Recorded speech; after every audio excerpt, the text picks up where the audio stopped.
தொடர்ந்து இந்த பெஞ்சல் புயலால் கடலூரானது பலத்த வெள்ள பாதிப்பை சந்தித்திருக்கிறது. தற்பொழுது தொடர்ந்து கடலூர்ல என்ன நிலவரம் அப்படின்னு நம்ம பார்த்துட்டு வரக்கூடிய சூழல்ல தற்பொழுது குண்டு உப்பளவாடி அப்படின்ற கிராம பகுதியில நம்ம தற்பொழுது அந்த காட்சிகளை பார்த்துட்டு வரோம்.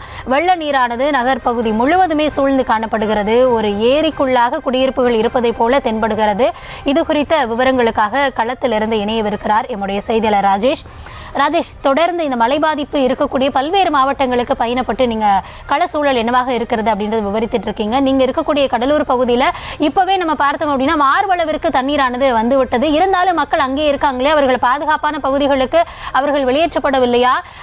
அரசு நிர்வாகம் தரப்புல அந்த பகுதிகளில் என்ன நடவடிக்கை மேற்கொள்ளப்பட்டிருக்கிறது? அரசு தரப்புல இருந்து உதவி கிடைத்திருக்கிறதா அந்த மக்களுக்கு?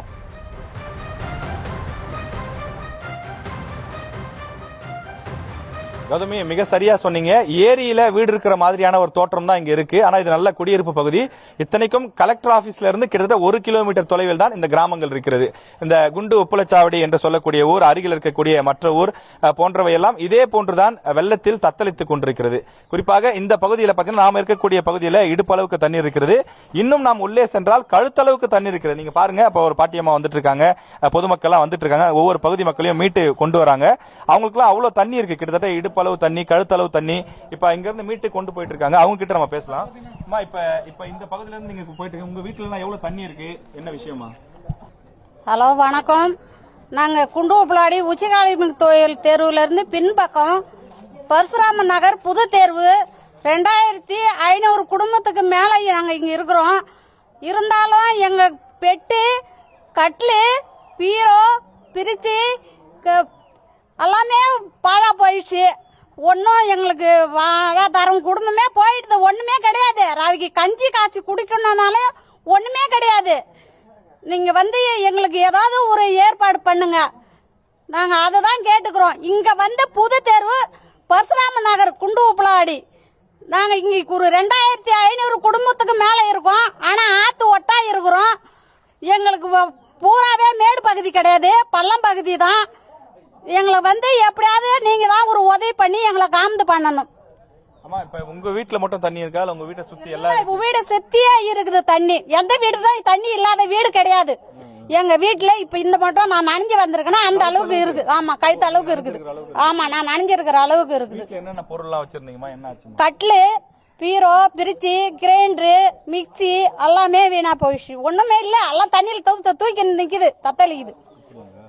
எங்க வீடு அந்தாண்ட இருக்குது. இப்போதைக்கு நான் சேஃப்டிக்கா மெத்தைக்கு வந்திருக்கிறேன். Okay okay. இப்ப இந்த இடத்துல இப்ப எத்தனை மணிக்கு தண்ணி வந்துச்சுமா? என்ன நடந்துச்சு? காலையில ஒரு மணி 3:30 மணிக்கெல்லாம் தண்ணி வந்துடுச்சு. இல்ல இது மாதிரி வருஷம் வருமா? இல்ல இந்த வருஷம் இல்ல, இதோட 3 வருஷத்துக்கு முறை இப்ப வந்திருக்குது. 2021ல வந்து. ஆமா, அதோட இப்ப வந்திருக்குது. காரணம் என்னமா? காரணம் என்னன்னா நாங்க ஆத்து ஒட்டா இருக்கிறோம். மழை பெஞ்சாலே தண்ணி வரும். மழை பெஞ்சாலே தண்ணி வரும். எங்களுக்கு பாதிப்பு தாங்க. வீட்டுல இருக்கிற பொருள் எல்லாமே போயிடுச்சு, ஒண்ணு கூட இல்ல. அதே போல இந்த பகுதியில் இருக்கக்கூடிய மக்களுக்கு பால், பிஸ்கட் போன்ற பொருட்களை இந்த பகுதியில் இருக்கக்கூடிய இளைஞர்கள் கொடுத்து தன்னார்வமாக உதவி வருகின்றார்கள். அவர்களும் பேசலாம். வணக்கம் சார். பிரதர், இப்ப நீங்க காலையில இருந்து இந்த பகுதியில பிஸ்கெட் எல்லாம் கொடுத்துட்டு பால் எல்லாம் கொடுத்துட்டு இருக்கீங்க. இப்ப இந்த பகுதியில நீங்க என்ன பாதிப்புகள் எல்லாம் பாத்துட்டு இருக்கீங்க? இப்ப காலைல 4 மணிக்கு தண்ணி அதிகமா வந்துருச்சு. முதல்ல ஸ்டார்டிங்ல எடுப்பு மட்டும் தான் இருந்துச்சு. இப்ப கழுத்து மட்டும் வந்து போச்சு. எங்களால முடிஞ்சதுக்கு எல்லாருக்குமே சாப்பாடு கொடுக்க முடியல. பிஸ்கெட்டு அது மட்டும் கொடுத்துட்டு வரோம். வேற எதுவும் முடியல. உங்களால முடிஞ்ச யாராவது உதவி தான் செய்யுங்க. எங்களால முடிஞ்ச அதான் எல்லாரும் மூடு பகுதியில் எதுவும் விட்டுட்டோம். உங்களால முடிஞ்ச என்ன பாருங்க. நிச்சயமாக. இப்ப இந்த பகுதியை பொறுத்தவரையில வீட்டினுடைய அந்த நிலவரம் இப்படியாகத்தான் இருக்கிறது. அந்த பகுதியிலும் பின்புறத்தில் பார்க்கும் போதும் இதே அளவிற்கு தண்ணீர் இருக்கின்றது. சுற்று நாம் பார்க்கும்போது பல இடங்களிலும் தண்ணீரினுடைய நிலை இதுவாகத்தான் இருக்கிறது. இந்த சுற்று வட்டார பகுதிகளில் இருக்கக்கூடிய மக்கள் தற்போது அருகில் இருக்கக்கூடிய ஒரு மண்டபத்தில் கொண்டு சென்று தங்க வைக்கப்பட்டிருக்கிறார்கள். அதே போல சிலர் வீட்டு மாடிகளிலே தஞ்சமடைந்திருக்கிறார்கள். ஒவ்வொருவரையும் இங்கே டிராக்டர் மூலமாக அவர்களை கொண்டு வந்து அழைத்து பாதுகாப்பான மேடான பகுதிகளுக்கு அழைத்து செல்கிறார்கள். தொடர்ந்து இவர்கள் குறிப்பிடும் போது வீட்டில் இருக்கக்கூடிய அந்த வீட்டு உபயோகப் பொருட்கள் சிறுக சிறுக சேகரித்த அந்த பொருட்கள் வீணாகி விட்டதாக பொதுமக்கள் தங்களுடைய கவலையை தெரிவிக்கிறார்கள். வீட்டில் இருக்கக்கூடிய மெத்தை, பாய், தலகாணி, அதே போல கிரைண்டர், மிக்சி உள்ளிட்ட அந்த வீட்டு உபயோகப் பொருட்கள் எல்லாம் தங்களுடைய இத்தனை வருட உழைப்பு வீணாகிவிட்டது என்று மக்கள் மிகவும் துன்பப்பட்டு வேதனைப்படுகிறார்கள். இப்போதைக்கு உயிர் பிழைத்தால் போதும் என்ற அளவில் தான் இங்க இருக்கக்கூடிய தங்களுடைய முக்கியமான அந்த டாக்குமெண்ட்ஸ், ரேஷன் அட்டை, ஆதார் அட்டை, ஓட்டர் ஐடி போன்றவற்றை எடுத்துக்கொண்டு அத்தியாவசிய அத்தியாவசியமான பொருட்களோடு அவர்கள் செல்கிறார்கள். ஒளிப்பதிவாளர் கருப்பையா உங்களுக்கு காண்பிக்கிறார்.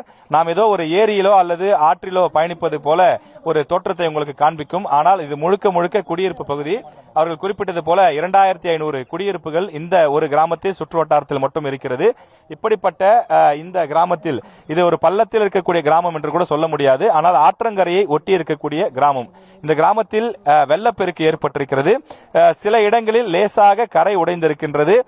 இந்த இருபுறமும் கரையும் பிறண்டு தண்ணீர் ஓடுகின்றது. கரையினுடைய மட்டத்தை தாண்டியும் தண்ணீர் செல்லக்கூடிய காரணத்தால் வேறு வழி இல்லாமல் தண்ணீர் மேலே புகுந்து அருகில் இருக்கக்கூடிய கிராமங்களுக்கு உள்ளே புகுந்திருக்கின்றது.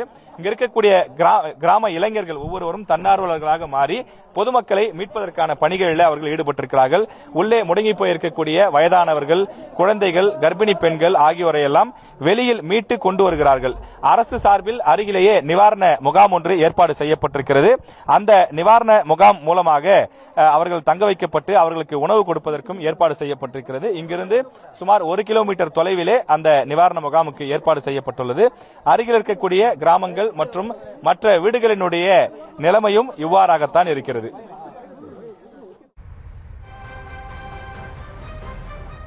ராஜேஷ், களத்தில் அந்த காட்சிகளை பார்க்குறப்போ கடலூர் மாவட்டம் எந்த அளவிற்கான பாதிப்பிற்கு உள்ளாகி இருக்கிறது அப்படின்றத நம்ம பார்க்கிறோம். இடுப்பளவிற்கு தற்பொழுதே தண்ணீர் இருக்கிறது. அபாயகரமான சூழலில் ஒரு 2500 குடும்பங்கள் தங்களுடைய வாழ்வாதாரத்தை அங்கே இழந்து உயிர் பிழைத்தால் போதும் அப்படின்ற அளவில் வெளியேறி இருக்கிறார்கள். அரசு அவர்களுக்கான உதவியை செய்ய வேண்டும் என்பது அப்பகுதி மக்களின் கோரிக்கையாக இருக்கிறது. களத்திலிருந்து தொடர்ந்து விவரங்களை வழங்கி வருவதற்கு நன்றி ராஜேஷ்.